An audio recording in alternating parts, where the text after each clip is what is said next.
Bonjour Fabien, merci de prendre le temps d'un café avec nous. On veut mettre les points sur les i à propos de l'avenant 33. Parce qu'il y a pas mal d'inquiétudes. On a passé le 1er janvier qui est la date à partir duquel s'applique ce S'applique. nouvel avenant. Mmh. Mais les choses ne se mettent pas en place, voire on a des remontées de terrain qui nous disent que ça bloque. Donc la CFDT était à Matignon et on a fait une vidéo pour dire que les choses avançaient. Or, depuis, il y a un changement de Premier ministre et de gouvernement. Est-ce que tu peux nous dire où on en est? Oui, déjà merci de prendre le temps de cet échange parce que c'est important quand même pour nos militants. Alors effectivement, on est sorti fin décembre avec une vidéo, de notre secrétaire général qui expliquait que le financement c'était OK et que on attendait la lettre de cadrage, pour l'application de l'avenant 33. Bon, il ne vous a pas échappé qu'entre-temps, changement de gouvernement, on a nommé un nouveau Premier ministre. On est encore dans l'attente un mois après des ministres délégués, des ministres de tutelle. Donc d'ores et déjà, le plan, on savait que ça allait être long, le financement, post-crise d'Orpea, de l'inquiétude des ministères, effectivement, de donner de l'argent pour le secteur lucratif commercial. Donc, c'est un temps qu'on estimait et qu'on savait. Première chose, l'accord s'applique au 1er janvier 2024, mais on a obtenu, nous, CFDT, la rétroactivité de l'ensemble des éléments de salaire. Donc, c'est-à-dire qu'ils ont jusqu'à décembre 2024 pour le mettre en place. Deuxième chose Ouais. importante quand même pour nous et à dire, c'est qu'effectivement, on est maintenant sûr qu'une enveloppe va être donnée pour cet avenant 33. Les ministres de la Santé qui sont succédés nous l'ont confirmé, Matignon nous l'a confirmé.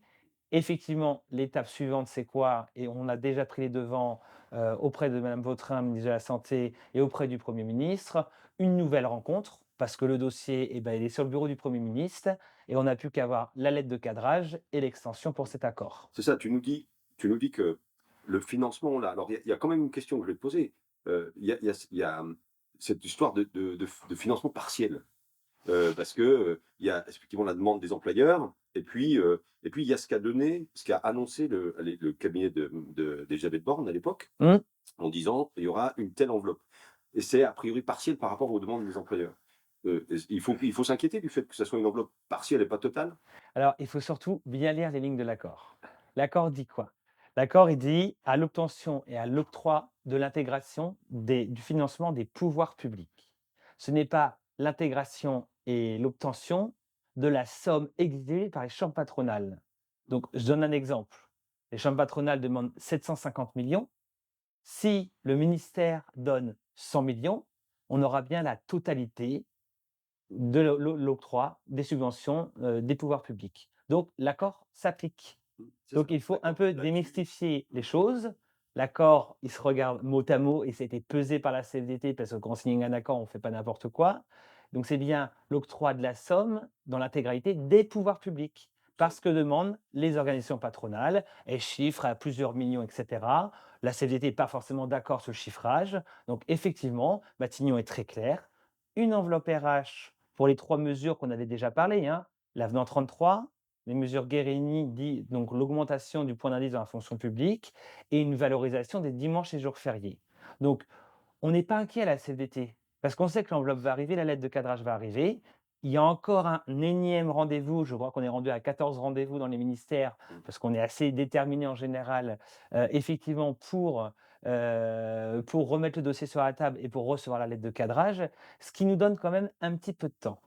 alors, qu'est-ce que tu appelles, Fabien, une lettre de cadrage? Parce que là, on est en train de dire, on a finalement, avec les employeurs, les organisations syndicales signataires, on a été reçus par Matignon, donc on a quand même eu un rendez-vous le plus haut placé qu'on puisse avoir, au-dessus même du ministère de la Santé, et on a l'engagement oral, et il y a même une enveloppe donc, qui a été discutée. Bon, mais pourquoi il faut une lettre de cadrage? Et Alors, pourquoi, pour le coup, il faut retourner voir le cabinet de Gabriel Attal? ce qui est important, c'est que nous, côté organisation syndicale CFDT, on ait bien la garantie qu'il y a bien le financement et qu'on ne raconte pas n'importe quoi du côté des chambres patronales.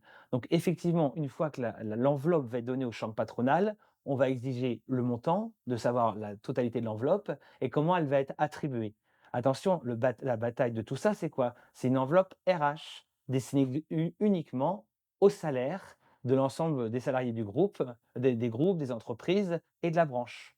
Donc c'est bien pour des mesures salariales directement, envers nos collègues et donc on attend ce montant qui sera, signifié par l'État et donc qui amènera à l'extension de l'accord. Pour rappel, l'extension de l'accord, ça veut dire que c'est obligatoire dans toutes les entreprises, même qui ne sont pas adhérentes aux chambres patronales et donc l'inquiétude est quasiment nulle. Maintenant, il faut retourner réexpliquer. On va le faire, on l'a fait déjà de très nombreuses fois et puis on nous avait promis une enveloppe fin décembre. Pas de bol, on change de Premier ministre, donc depuis, une nouvelle équipe est en place. Les contacts sont déjà pris. La secrétaire générale a envoyé une demande de rencontre, mi-janvier, à madame Vautrin et à monsieur Attal. Les choses sont en train de se faire, l'agenda est en C'est train ça. de s'installer, donc pas de panique.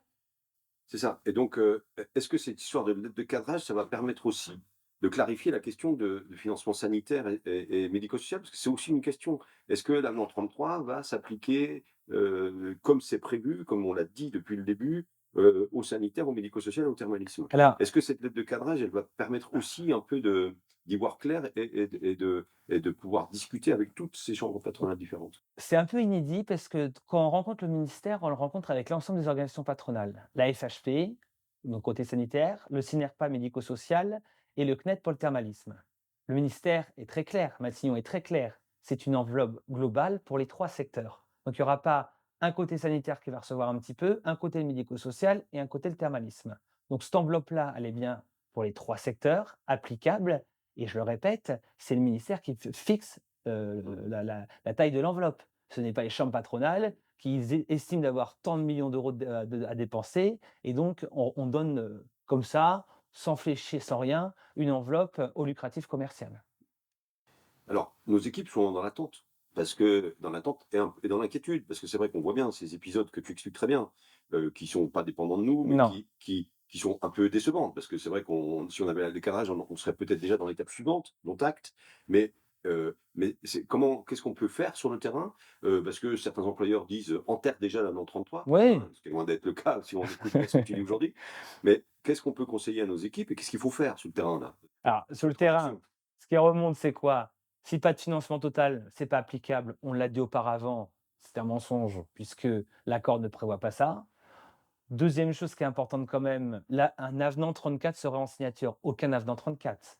On garde l'avenant 33 avec le Herman, les éléments complémentaires de rémunération, c'est la base de cet avenant 33 et la CDT n'ira pas, enlever des éléments de cet avenant qui est quand même assez historique. Troisième chose, on a une chance entre nous, c'est qu'on ça nous laisse un peu plus de temps à son application, puisque quand la lettre de cadrage va partir, quand l'extension va être donnée, les affaires vont partir très, très vite. On se rappelle, hein, information, consultation, CSE, sans expertise, c'est 1 mois, l'avis est rendu et l'application est mise dans les établissements.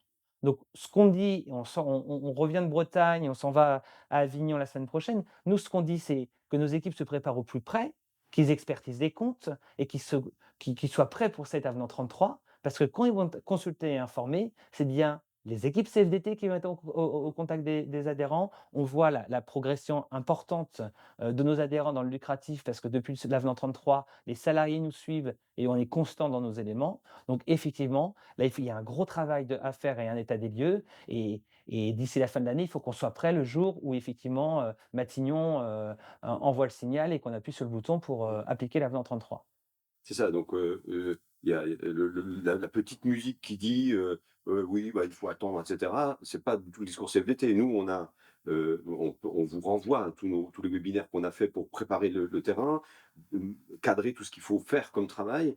On a le simulateur qui permet de se rendre compte, individuellement, alors qui est réservé aux adhérents, mais qui est toujours bien sûr accessible, qui permet de comprendre vraiment la mécanique et de faire une estimation personnelle de ce que pourra donner l'avenant 33, à bientôt, on va dire. Mmh, Et donc, ce qu'on redit aux équipes, c'est que continuer à dérouler tout ce travail qu'on a lancé depuis 1 an, mmh. par maintenant le travail local nécessaire dans les structures d'expertise des comptes, de recensement des accords, pour que très vite les choses soient prêtes à enclencher. Et puis parce qu'on en a toujours un petit peu sous le pied, là, début mars va sortir le guide pratique pour nos délégués syndicaux. Le guide pratique, c'est quoi? Ça reprend l'avenant 33, l'accord de transposition, mais pratico-pratique, qu'est-ce que je dois pas oublier quand je suis délégué syndical dans ma boîte qui est un peu éloignée de tout ça et que j'ai pas trop de contacts? Donc ça va sortir pour l'ensemble de nos militants et adhérents. Et puis deuxième chose, si jamais un employeur, à décembre 2024, ne souhaitait pas appliquer l'avenant 33, on a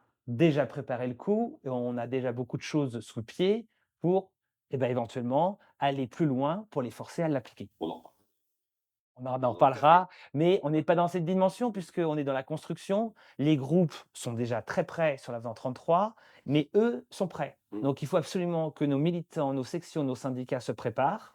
Plus on sera prêt, plus on anticipera, plus on pourra répondre aux salariés, Mmh. plus les salariés prendront la CFDT comme, quelque chose, d'innovant Oui. dans son accord de l'avenant 33. Peut-être que ce sur quoi on peut terminer, Fabien, c'est de dire que voilà, nous, les infos qu'on a des groupes, c'est que les équipes RH se préparent, Sont prêtes. sont prêtes, voilà, et on sait que la qualité des services RH dans ces structures, hein, que ce soit, sanitaire, médico-social ou thermalisme, ils sont prêts.